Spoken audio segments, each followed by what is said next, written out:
Je force un sourire lorsque maman place devant moi un verre en cristal de jus de raisin fait maison. Le liquide d'un violet profond capte la lumière de la salle à manger, momentanément magnifique avant que mon estomac ne se noue d'une tension familière. 5 mois de silence entre nous, et maintenant ce dîner soigneusement orchestré me donne l'impression de marcher sur de la glace fine. Ton plat préféré depuis que tu es petite, dit-elle, sa voix portant ce ton mielleux réservé au moment où elle veut quelque chose. Papa observe la scène de l'autre côté de la table, les doigts tambourinant contre l'acajou. Ma sœur Blit est assise à côté de lui, sa posture est trop parfaite. Son sourire n'atteint jamais ses yeux. Merci maman. J'attrape le verre au moment où mon téléphone vibre contre la table. Numéro inconnu. Lève-toi et sors. Ne buvez rien. Je t'expliquerai plus tard. Ma main se fige en l'air. La pièce semble soudain plus froide de 10 degrés. Je lève les yeux pour surprendre Blit en train d'échanger un regard avec maman, subtil, exercé, significatif. Papa se déplace sur sa chaise, ses yeux passant de mon visage au jus de fruits intact. Tout va bien, Grère, demande maman, ses sourcils se fronçant en signe d'inquiétude. Mon pouba la chamade à mes oreilles. Désolé, j'ai une urgence professionnelle. Les mots sortent plus fermes que je ne le sens. Je dois prendre cet appel à l'étage. Papa fronce les sourcils. Un vendredi soir, ils ne peuvent pas se passer de toi pour un dîner en famille? La cybersécurité n'attend personne, réponds-je, déjà debout. Mes jambes sont instables alors que je me dirige vers les escaliers. 2 minutes. C'est promis. Il y a 5 mois, nous étions assis au Westlake Brunch Club, la lumière du dimanche matin passant à travers les fenêtres, tandis que maman faisait glisser un morceau de papier plié sur la table. À l'intérieur, un chiffre écrit de la main pressée de Blit. Ah, 17 5 cents. Blit a fait des investissements qui n'ont pas été fructueux. Papa explique, sur un ton qui laisse penser qu'il s'agit d'un simple désagrément plutôt que de près de 20 000 $. Elle a besoin d'aide pour couvrir les pertes avant que les agents de recouvrement ne commencent à l'appeler. J'ai travaillé depuis l'âge de 16 ans, j'ai fait des études supérieures pendant que Blit abandonnait 3 universités. J'ai construit ma carrière méthodiquement, alors qu'elle a cherché à s'enrichir rapidement. Chaque fois que j'ai dit non à leurs demandes financières, ils ont annulé des projets, ignoré des appels, utilisé le silence comme arme, jusqu'à ce que je finisse par céder. Mais pas ce jour-là. Ce jour-là, j'ai enfin dit non et je le pensais vraiment. Et la porte de la salle de bain de l'étage se referme derrière moi. Mes mains tremblent lorsque je compose le numéro inconnu. Allô? Je chuchote. Grillé, c'est Jess. Jess Hollowell. L'ex-petite amie de ma sœur, le loser qu'elle a largué il y a 6 mois. Pourquoi es-tu? Écoute attentivement, coupe-t-il. J'ai vu leur message de groupe. Ils ont prévu de te droguer ce soir. Le sol semble s'incliner sous moi. Qu'est-ce que c'est? Ils ont besoin de ton empreinte digitale et s'assurent que tu es à l'extérieur pendant qu'ils accèdent à tes comptes. Ils ont mentionné ton portefeuille de crypto-monnaie en particulier. Je me suis agrippée au bord de l'évier, étudiant mon reflet dans le miroir. La femme qui me regarde en retour me ressemble, mais avec des yeux différents, plus vifs. Une mâchoire plus serrée. Blit a toujours mon numéro dans un groupe de discussion. Jess poursuit. Ils n'ont pas réalisé que je pouvais voir les messages. Quand j'ai vu ce qu'ils préparaient, ma formation en cybersécurité s'est mise en marche, mon esprit calculant les vecteurs de menace, les points d'accès, les contre-mesures. Ma respiration s'accélère tandis qu'un plan se dessine. Merci, dis-je à voix basse. Je vous suis redevable. Vous ne me devez rien. Sortez de là. Je raccroche et me passe de l'eau froide sur le visage. Des années de paranoïa professionnelle m'ont préparé à ce moment. Je redresse les épaules et redescends. Et la conversation s'interrompt brusquement lorsque j'entre dans la salle à manger. 3 paires d'yeux suivent mes mouvements tandis que je regagne ma place. Tout va bien, ma chérie, demande maman, la voix dégoulinante d'inquiétude qui sonne maintenant creux, empoisonné. Papa se penche en avant. Tu travailles trop dur? Grère. Tu devrais te détendre. Profite de ton dîner. Il fait un geste vers mon jus de fruits qui n'a pas été touché. J'y lève mon verre pour porter un petit toast, le poids du verre étant soudain important. Si je pars maintenant, Je perds le dernier fil qui me relie à ma famille, aussi fragile soit-il. Si je reste, à la famille, dis-je en croisant le regard de chacun. À ce moment-là, je les vois clairement pour la première fois peut-être. Ceux qui devraient m'aimer inconditionnellement ne voient en moi qu'une ressource à exploiter, un problème à résoudre, un portefeuille à vider. Je porte le verre à mes lèvres et je prends une décision. Je lève le verre de cristal pour porter un petit toast, sentant le poids des yeux de ma famille qui scrutent chacun de mes mouvements. Le liquide violet accroche la lumière lorsque je le porte à mes lèvres, laissant juste assez de liquide toucher ma langue pour goûter la douceur mélangée à quelque chose de plus piquant, de médicinal, de délicieux comme toujours. Maman. Je m'allonge, inclinant légèrement le verre pour faire semblant de prendre une gorgée plus profonde. Papa rayonne de fierté. Le jus de raisin fait maison par ta mère, il n'y a rien d'acheté dans cette maison. Lorsqu'il détourne le regard, je verse soigneusement la majeure partie du liquide dans la fougère en pot à côté de moi, la terre étant suffisamment foncée pour cacher la tache violette. Mes mains bougent avec une précision exercée, une compétence aiguisée par des années de formation en cybersécurité, où les moindres détails comptent. Même la quantité infime que j'ai avalée me donne l'impression d'avoir la tête plus légère, mes pensées nageant légèrement sur les bords. Ce qu'ils ont mis dans ce jus m'aurait fait perdre connaissance si j'avais fini le verre. Tu as l'air fatigué, Greer, dit maman, son inquiétude parfaitement calibrée. Pourquoi ne pas te détendre dans le salon? Nous pourrons y apporter le dessert. Blit acquiesce avec empressement, oui, le canapé est tellement plus confortable. Je les laisse me guider jusqu'au salon où je m'installe sur le canapé en cuir familier, celui-là même où papa me lisait des histoires à l'heure du coucher. Le souvenir me pique maintenant, terni par ce qui est en train de se passer. Je me sens un peu étourdi, avoue-je, ce qui n'est pas tout à fait un mensonge. Repose-toi, dit maman en lissant mes cheveux sur mon front. Nous allons préparer le dîner. Je laisse mes paupières s'alourdir, ma respiration devenir profonde et régulière. Des années d'insomnie m'ont appris à simuler le sommeil de manière convaincante. J'y garde mon corps souple, me déplaçant parfois comme le ferait une personne endormie, tout en m'efforçant d'entendre leur voix feutrée provenant de la salle à manger. 10 minutes s'écoulent avant qu'ils ne retournent dans le salon, se rassemblant autour de moi comme des vautours. Je sens leurs ombres tomber sur mon visage, mais je maintiens le rythme régulier de ma respiration. Elle est sortie, chuchote papa. Blit se penche plus près. Je peux sentir son parfum, la marque coûteuse que je lui ai achetée pour Noël l'année dernière. Complètement. Je t'avais dit que ça marcherait cette fois. Cette fois-ci? Maman siffle. Comment ça, cette fois? J'ai essayé d'entrer dans son ordinateur portable le mois dernier quand elle m'a rendu visite, mais elle ne l'a jamais laissé sans surveillance, dit Blit avec une indifférence désinvolte. Et je n'ai pas pu deviner ses mots de passe. Elle les change constamment. Les doigts de papa tambourinent contre sa cuisse. Une habitude nerveuse que je reconnais depuis l'enfance. Les agents de recouvrement ont encore appelé hier. Ils menacent de mettre un privilège sur la maison. Nous ne serions pas dans ce pétrin si tu n'avais pas tout réhypothéqué pour les affaires de Blit, s'emporte maman, la voix serrée par la colère et la peur. Concentrons-nous sur le problème qui nous occupe, dit papa. Greer a près de 180 000 $ dans son portefeuille de crypto-monnaie. Elle n'a pas besoin que tout cet argent reste là alors que nous sommes sur le point de tout perdre. Le chiffre me serre l'estomac. Ils connaissent le montant exact, ils ont dû surveiller mes comptes d'une manière ou d'une autre. Cette somme représente 5 années d'investissement prudent, qui ont commencé avec mon premier chèque de bonus et se sont poursuivis lentement au fil des hausses et des baisses du marché. Son téléphone d'abord. Blit dit que l'empreinte digitale devrait le déverrouiller. Je sens des doigts froids soulever ma main et presser mon pouce contre l'écran. Je garde mes muscles complètement détendus tout en activant intérieurement les défenses de mon esprit. Mon téléphone est configuré avec des protocoles de sécurité spécifiques, une seule empreinte digitale n'accédera pas à mes applications financières. Le téléphone a été déverrouillé, mais pas l'application de cryptographie. Blit grogne de frustration. Elle a une authentification supplémentaire. Essayez le mot de passe, suggère papa. C'est probablement quelque chose à propos du voyage qu'elle a fait en Alaska. J'ai déjà essayé, murmure Blit.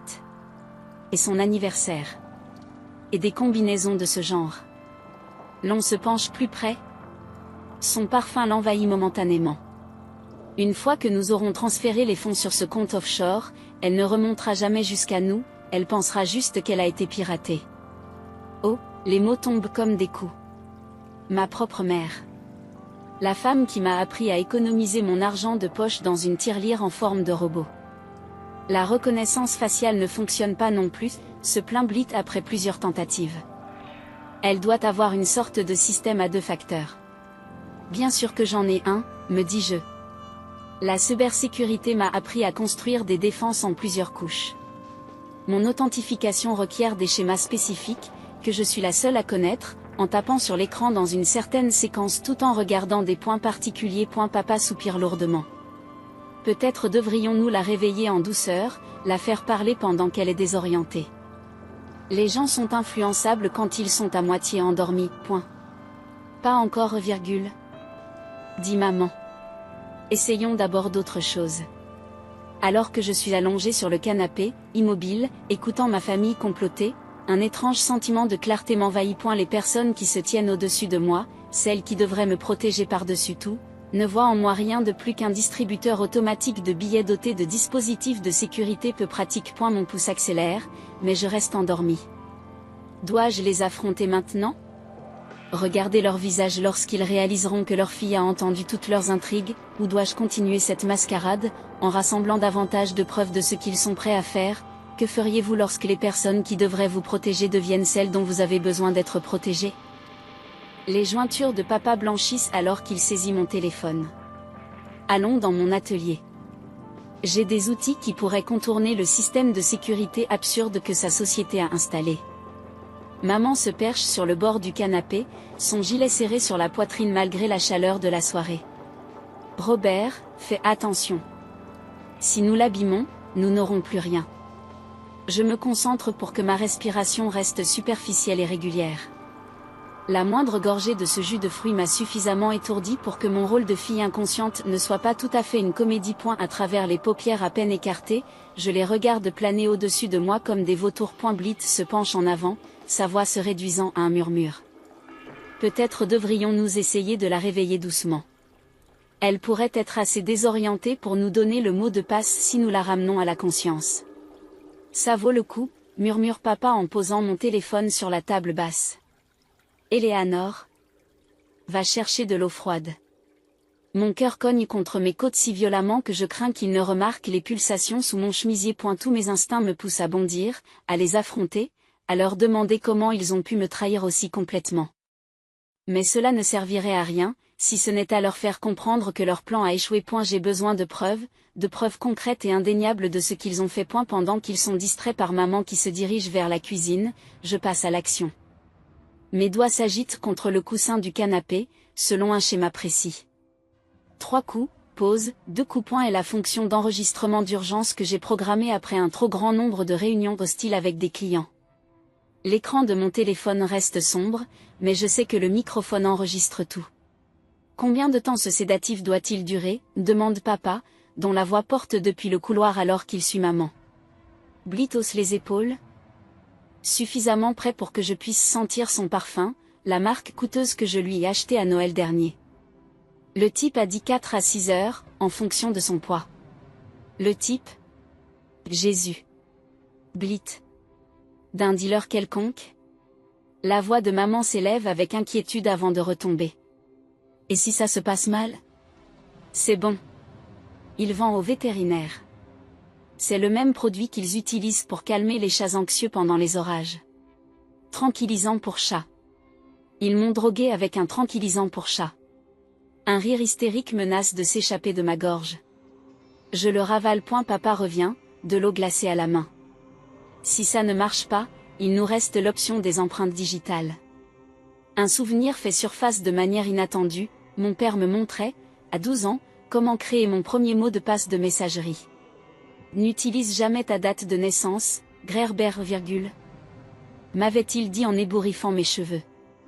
C'est la première chose que quelqu'un devinerait. L'ironie apporte un calme étrange au milieu de la tempête de la trahison. Elle m'a enseigné la sécurité numérique pour essayer de la briser des décennies plus tard. Essayons son empreinte digitale maintenant, suggère maman en mettant l'eau de côté. Avant de la réveiller, ils se rassemblent autour de moi, 3 ombres bloquant la lumière. Papa me prend la main droite, Celle-là même qui l'a tenu pour traverser les rues, m'apprendre à faire du vélo, m'accompagner à mon premier entretien d'embauche. Il suffit d'appuyer son pouce sur le capteur, indique Blythe. Maman se penche près de moi, son souffle chaud contre ma joue. Nous faisons cela pour la famille. Elle a plus que ce dont elle a besoin. Alors que papa positionne mon pouce sur le téléphone, j'ajuste subtilement mon doigt pour qu'il soit légèrement décentré. L'authentification échoue avec une légère vibration. Réessayer, insiste maman. Il faut peut-être utiliser son index à la place point à chaque tentative ratée, ma détermination se renforce. Ils ont eu un accès illimité à mon cœur pendant 31 ans, manipulant mes émotions et exploitant mon amour. Mais ils n'auront jamais accès à mes comptes, ils ne voleront jamais ce que j'ai gagné. Je suis plus forte que leur manipulation, je l'ai été pendant des années sans le reconnaître pleinement. Mon téléphone sonne doucement avec un message entrant. Blythe s'en empare, plissant les yeux devant la notification. C'est de la part de Jess, annonce-t-elle, la surprise évidente dans sa voix. Pourquoi mon ex lui envoie-t-il des messages? Papa attrape le téléphone. Qu'est-ce que ça dit? Juste l'aperçu, quelque chose à propos de t'envoyer ces captures d'écran maintenant. La voix de Blythe devient tranchante. Est-ce qu'elle lui a parlé derrière mon dos? Je souris presque. Jess. Fournissant des preuves supplémentaires alors même qu'ils essaient de me voler. Le contraste ne pourrait être plus clair, l'étranger dont ils se sont débarrassés faisant preuve de plus d'intégrité que la famille qui m'a élevé. Je répertorie mentalement chaque action illégale, me droguer, tenter de me voler, utiliser sans autorisation l'authentification biométrique. Chaque tentative ratée est automatiquement enregistrée sur mon compte sécurisé dans le cloud, horodaté et documenté. L'enregistrement capture chaque mot accablant. Ça ne marche pas, grogne papa, la frustration se faisant sentir dans sa voix. Nous devrions essayer encore une fois avant d'envisager d'autres options. Et la façon dont il dit autres options me glace les veines. Qu'est-ce qu'ils sont prêts à faire exactement si cela échoue? La famille que je croyais connaître a disparu depuis longtemps, remplacée par des étrangers aux visages familiers, aux voix familières. Mais aux cœurs inconnus. Je poursuis ma performance, laissant ma tête se pencher légèrement sur le côté, gagnant du temps pendant que l'enregistrement se poursuit, les preuves s'accumulant à chaque mot qu'ils prononcent, à chaque tentative désespérée qu'ils font. Quoi qu'il arrive ensuite, je serai prête. Je reste immobile sur le canapé, le souffle court et mesuré, tandis que maman plane au-dessus de moi, ses doigts effleurant les cheveux de mon visage avec une tendresse qui me semble maintenant empoisonnée. Derrière elle, papa fait les 100 pas pendant que Blythe tripote mon téléphone, la frustration crispant ses traits. Et c'est encore, murmure papa. Il faut faire vite. Mon pouce accélère sous une façade d'immobilité droguée. Avec le plus petit mouvement possible, je fais glisser 3 doigts contre ma cuisse selon un schéma précis, le signal de détresse de notre entreprise. Le téléphone dans les mains de Blythe active silencieusement son protocole d'urgence. Envoyant mes coordonnées GPS et un SOS à Marcus. Cela ne fonctionne pas. Blythe siffle en frappant à nouveau l'écran avec mon pouce mou. On devrait peut-être essayer autre chose. Une notification vibre contre sa paume, si brièvement qu'elle ne la remarque pas, mais je sens la confirmation me traverser comme de l'électricité. Marcus a reçu le signal, les secours arrivent. Papa prend le téléphone, son alliance s'entrechoquant contre l'étui. Laissez-moi essayer. Maman jette un coup d'œil vers la cuisine. Combien de temps avant qu'elle ne se réveille? Je t'ai dit de ne pas en mettre autant. Assez longtemps, murmure papa, dont la confiance vacille pour la première fois. Blythe, qu'en est-il de la reconnaissance faciale? Les téléphones en sont équipés maintenant, non? Mon estomac se serre. C'est exactement ce à quoi je m'étais préparé. Ça vaut le coup, dit Blythe en reprenant le téléphone et en le présentant à mon visage. L'écran clignote brièvement. Non pas avec une confirmation de déverrouillage, mais avec quelque chose qu'ils ne peuvent pas voir. Le mode de préservation des preuves est activé. Tous les enregistrements depuis le moment où j'ai feint l'inconscience sont désormais sauvegardés dans un espace de stockage sécurisé, avec l'horodatage de chaque tentative d'authentification. Rien. Blythe soupire et se laisse tomber sur le pouf. On devrait peut-être la réveiller et dire qu'on l'a trouvée évanouie. Papa secoue la tête. Elle va se méfier, on s'en tient au plan. Je suis leur mouvement à travers les paupières à peine écartées, Alors qu'ils font une nouvelle tentative avec mon pouce. Le téléphone enregistre automatiquement cette tentative ratée, documentant leurs efforts de plus en plus désespérés. Chaque élément de preuve renforce mon dossier contre eux. Au loin, des sirènes retentissent faiblement. Ils ne l'ont pas encore remarqué, mais moi si. À mesure qu'elle s'amplifie. Je me demande si l'arrestation de ma famille est une mesure de justice ou si elle ne ferait qu'aggraver la blessure. Les conséquences juridiques leur donneraient la leçon que mes limites n'ont jamais pu leur donner. La sonnette retentit, aiguë et insistante. Maman se fige au milieu de sa phrase, la main agrippée à son col. Qui cela peut-il être? Murmure-t-elle, lissant sa jupe en se levant. Papa fait des gestes frénétiques. Remettre le téléphone dans sa main. Faites en sorte que cela ait l'air naturel. Blitz s'empresse de placer mon téléphone entre mes doigts, en arrangeant mon bras pour qu'il s'étende sur le bord du canapé. Je laisse ma tête s'alanguir légèrement, continuant la mascarade, alors que des voix filtrent depuis l'entrée. Officier, quelle surprise! La voix de maman porte cette fausse brillance que j'ai entendue des milliers de fois lors des réunions sociales de l'église et des rassemblements de quartier. Tout va bien? Madame? Nous avons reçu un appel de détresse de cette adresse. La voix de l'officier est ferme, professionnelle. Monsieur Marcus Jennings a signalé une suspicion de trafic de drogue. Drogue? La voix de papa résonne d'une indignation artificielle alors qu'il se dirige à grands pas vers la porte. C'est ridicule. Notre fille s'est juste endormie après le dîner. Elle travaille trop, elle est toujours épuisée. Des pas lourds s'approchent du salon. Je sens l'air se modifier lorsque plusieurs personnes entrent. Quelqu'un s'agenouille à côté de moi, ses doigts se posent délicatement sur mon poignet. Mademoiselle? Vous m'entendez? La voix d'une ambulancière est proche de mon oreille. Je remue les paupières, me réveillant peu à peu. Qu'est-ce qui se passe? Vous êtes en sécurité maintenant, dit-elle en vérifiant mes pupilles à l'aide d'une lampe stylo. Comment vous sentez-vous? Étourdi, marmonne-je. Le mot n'étant pas tout à fait un acte. Même la petite gorgée que j'ai prise m'a laissé étourdi. Il y a quelque chose dans le jus. Maman se précipite, les mains battantes. Elle est désorientée, nous venons de dîner en famille. Madame Maddox, interrompt un officier, reculez s'il vous plaît. C'est scandaleux, proteste papa, mais sa voix manque de conviction. Vous ne pouvez pas faire irruption dans notre maison sur la base d'une revendication paranoïaque. En fait, dit un autre agent, nous avons reçu des preuves d'un crime potentiel en cours et nous avions un motif raisonnable d'intervenir. Maintenant, à propos de ce jus que vous avez mentionné. Blitz se déplace nerveusement, sa contenance se fissure. C'était juste du jus de raisin. Maman le fait chaque année. Le sourcil de l'officier se lève. Et comment savez-vous que votre sœur détient des crypto-monnaies, Madame Maddox? La bouche de Blitz s'ouvre, se ferme. S'ouvre à nouveau. Yowie parle d'investissement parfois. C'est intéressant, dit l'officier, parce que selon les informations que nous avons reçues, Madame Maddox garde spécifiquement ses investissements en crypto-monnaies privées des membres de sa famille. Maman s'enfonce dans un fauteuil. Son maquillage soigneusement appliqué se détache soudain sur sa peau pâle. C'est un malentendu. Nous étions juste en train de dîner. Alors vous ne verrez pas d'inconvénient à ce que nous prélevions des échantillons de ce jus de raisin pour les analyser, dit l'officier en faisant un signe de tête à son partenaire qui se dirige vers la cuisine. Je croise le regard de mon père à l'autre bout de la pièce. Pendant un instant, quelque chose y vacille, non pas des remords pour ce qu'ils ont fait, mais le regret d'avoir été pris. Il détourne le regard. Le premier point. L'ambulancier m'aide à me redresser lentement.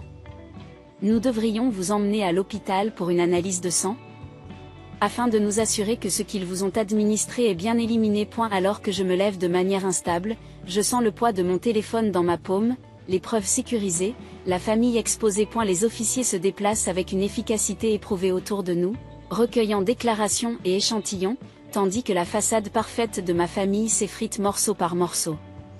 Les dîners en famille ne seront plus jamais les mêmes. Et c'est peut-être exactement ce qui devait arriver. Le père se tient devant les officiers, les épaules carrées comme s'il s'adressait à un conseil d'administration. Notre fille travaille jusqu'à l'épuisement. Cela fait des mois que nous nous inquiétons pour elle. Sa voix porte ce ton autoritaire familier qui m'a fait croire qu'il pouvait tout arranger. Greer ne vient presque plus nous voir. Quand elle a finalement accepté de dîner, les mains de maman tremblent et elle referme son gilet. Nous n'avions aucune idée qu'elle s'effondrerait comme ça. Blythe hoche vigoureusement la tête à côté d'elle. Elle est obsédée par ses investissements. Elle dort à peine. On essayait juste de faire un dîner en famille. Je m'assois sur le canapé, une couverture drapée sur mes épaules par une femme officier. La performance est presque impressionnante, 3 personnes livrant une histoire parfaitement coordonnée. Papa ne cesse de jeter des coups d'œil vers la porte d'entrée. Calculant les moyens de s'échapper. L'inquiétude répétée de maman serait récompensée si elle était actrice. Blythe maintient un contact visuel inébranlable avec les officiers, une technique qu'elle a perfectionnée lors de son bref passage dans la vente. Tu as du mal comprendre ce que tu as entendu, me dit mon père, sa voix retrouvant le ton doux qu'il utilisait lorsqu'il expliquait pourquoi nous ne pouvions pas payer l'université à nos 2 filles. Nous étions inquiets quand tu t'es endormi si soudainement. Ah, le jus de fruits, demande un officier en tendant le verre de cristal. Mademoiselle Maddox prétend qu'il était drogué. C'est ridicule, s'exclame maman en pressant sa main sur sa poitrine. C'est fait maison, une recette de famille. Le plus jeune officier, Rodriguez, d'après sa plaque d'identité, s'agenouille à côté de moi. Comment vous sentez-vous maintenant, madame? L'esprit clair, dis-je en le regardant droit dans les yeux. Prête à vous montrer quelque chose. Je sors mon téléphone de ma poche, je le déverrouille avec des mouvements délibérés et je le lui tends. Officier Rodriguez, vous trouverez un enregistrement qui a commencé il y a environ 40 minutes lorsque j'ai activé le protocole d'urgence de mon téléphone. Et la pièce devient silencieuse pendant qu'il branche les écouteurs et écoute. Les pères dessinent des titans. La mère s'affaisse sur une chaise, ayant soudain besoin d'être soutenue. Le sourire habituel de Blythe se fige sur place. Ce n'est pas tout. Je continue. Les journaux d'authentification montrent plusieurs tentatives d'accès à mes comptes à l'aide de mes empreintes digitales alors que j'étais supposée inconsciente. L'officier Rodriguez retire un écouteur. Madame, dit-il, cet enregistrement montre clairement des voix discutant, je peux expliquer, interrompt Blythe, la voix plus aiguë. Grillé a travaillé trop dur. Nous étions juste, je documente ce schéma depuis des mois, dis-je, la voix posée malgré la colère qui brûle dans ma poitrine. Chaque demande d'argent, chaque traitement silencieux quand je refusais, chaque urgence familiale qui se résolvait mystérieusement quand je transférais les fonds. Ce n'était que leur tentative la plus désespérée. Rodriguez tend le téléphone à son partenaire, qui l'écoute en écarquillant les yeux. Je me lève, mes jambes reprennent de la vigueur. Voulez-vous voir comment j'ai évité de boire le jus drogué? Sans attendre la réponse, je me dirige vers la grande fougère en pot dans le coin. La plus grande partie s'est retrouvée ici. Je montre la terre humide. J'ai seulement fait semblant de le boire. Maman s'affaisse dans son fauteuil, son front craquelé par la sueur malgré la fraîcheur de la pièce. La voix de papa devient tranchante, sur la défensive. Il faut appeler notre avocat. C'est un malentendu. L'officier supérieur s'approche avec un petit kit de test. Il trempe une bandelette dans le reste de jus du verre et la regarde changer de couleur. 2 officiers emmènent Blythe dans la cuisine pour l'interroger séparément. À travers l'embrasure de la porte, je la vois s'effondrer lorsqu'elle est isolée de l'influence de nos parents. C'était censé être inoffensif. Elle sanglote, juste assez pour t'endormir afin que nous puissions parler de l'aide à la famille, de l'entreprise de papa qui périclite et des factures médicales de maman. La famille ne drogue pas la famille, je l'interromps, ma voix traversant la pièce. La famille ne vole pas la famille. Blythe tressaille comme si je l'avais giflé. L'officier supérieur revient avec un bloc-notes. Mademoiselle Maddox, je dois vous informer tous des charges potentielles qui pèsent sur vous. Il s'adresse directement à mes parents. Tentative de vol par tromperie. Utilisation non autorisée de la biométrie. Administration d'une substance nocive sans consentement. Ce sont des délits graves. Le père demande à parler à nouveau à son avocat, cette fois avec moins d'assurance. C'est le procureur qui déterminera les charges définitives. Le policier poursuit, en partie pour savoir si mademoiselle Maddox souhaite porter plainte avec toute la rigueur nécessaire. 3 Père Dieu se tourne vers moi, les mêmes yeux qui m'ont regardé verser ma propre boisson droguée, Les mêmes yeux qui ont mesuré ma valeur en dollars depuis que j'ai décroché mon premier vrai emploi. Je dois récupérer mes affaires, dis-je à l'agent Rodriguez. Je peux monter à l'étage? Il acquiesce et demande à une femme de m'accompagner.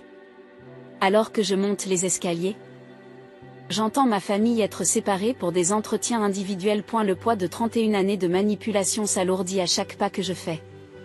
Quelle que soit la suite des événements, poursuite, témoignage, reconstruction de ma vie, au moins, ce sera mon choix. Mon téléphone bourdonne d'un message de Marcus. Tu vas bien? Tu as besoin de quelque chose?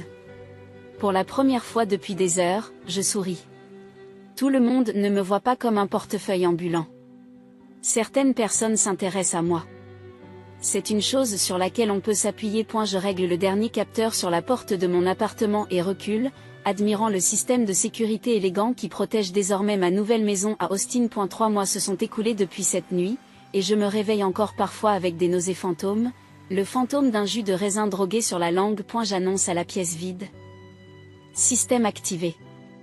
Mon téléphone émet une notification confirmant que le protocole de sécurité est en cours. Contrairement à ce qui se passait auparavant, lorsque je cachais mon succès derrière des apparences modestes pour éviter la pression familiale, mes nouveaux collègues savent exactement qui je suis, la femme qui donne le cours avancé d'autodéfense numérique tous les mercredis soirs. La plupart des exploitations financières proviennent de vos proches, dis-je à mes étudiants en les regardant droit dans les yeux. Votre première ligne de défense n'est pas la technologie. Ce sont les limites. L'ironie ne m'échappe pas, j'ai appris cette leçon des personnes mêmes qui auraient dû me protéger. Le courriel arrive alors que je suis en train de noter des évaluations de sécurité. L'objet du message, Commonwealth vs. Maddox, et Al, jugement final, me fait trembler. Il y a 5 mois, j'aurais immédiatement appelé ma mère pour lui demander d'approuver ma réponse. En essayant d'adoucir le coup contre Blitt. Aujourd'hui, je l'ouvre sans hésitation. Les accusés Robert Maddox, Eleanor Maddox et Blitt Maddox ont été condamnés à 14 mois de mise à l'épreuve, $6 000 de dédommagement et 2 ans d'interdiction de contact. Je ferme l'ordinateur portable. Pas de larmes. Pas de colère. Juste la satisfaction tranquille d'une justice rendue. Le système a fonctionné exactement comme prévu. Plus tard dans la soirée, Marcus arrive avec une bouteille de cidre pétillant et un sourire complice. Derrière lui, 4 collègues de la société de cybersécurité entrent dans mon appartement en portant des plats faits maison. À la femme qui nous a appris que la sécurité commence à la maison, dit Marcus en levant son verre. Les autres lui emboîtent le pas, leur visage étant empreint d'une affection sincère. Je lève mon verre. À la construction de famille que nous choisissons. Et pas seulement à celles dans lesquelles nous sommes nés.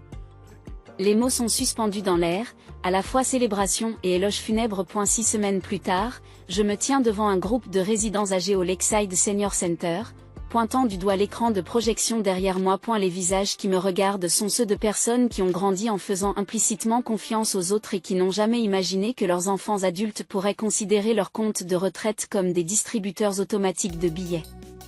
Personnel. La sécurité numérique n'est pas une question de méfiance, expliquai-je, voyant la compréhension poindre sur les visages fatigués. Il s'agit de s'assurer que votre générosité est toujours votre choix, et jamais le droit de quelqu'un d'autre. Mon prototype d'application est ouvert sur la tablette. Je fais circuler un système simple pour documenter les schémas de pression financière, enregistrer les conversations et sécuriser les actifs numériques contre les accès non autorisés. C'est quelque chose que j'aurais aimé avoir des années plus tôt. J'appelle ça des limites, leur dis-je.